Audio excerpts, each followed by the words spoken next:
During Talmudic times, there were really two areas of the world that had strong Torah centers: Babylon and Israel. And you see there's definitely a rivalry between the two. And rabbis would periodically go back and forth between them. People would move from one to the other. And there's definitely communication and correspondence between them.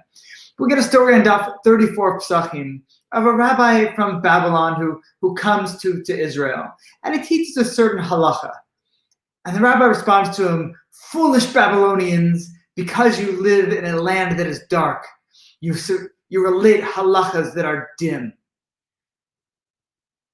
I love that line. And then, of course, he goes and he tears apart the statement. He says, "Have you not heard this other opinion that comes from Israel?" And he says, "This is really the way we hold, not the way that your opinion is." But you can see just in the language he's using, this rivalry between the two and this very strong feeling that we still have in Israel, I think, of superiority. And I personally, as somebody who lives in Jerusalem, even though I'm currently outside of Israel, I think I've also been guilty of this. We tend to look at the Torah we have in Israel as being holier, more pure, loftier in some ways, as other Torah traditions elsewhere in the world. We tend to look at Israel as like the land, the place, the center, where it all happened.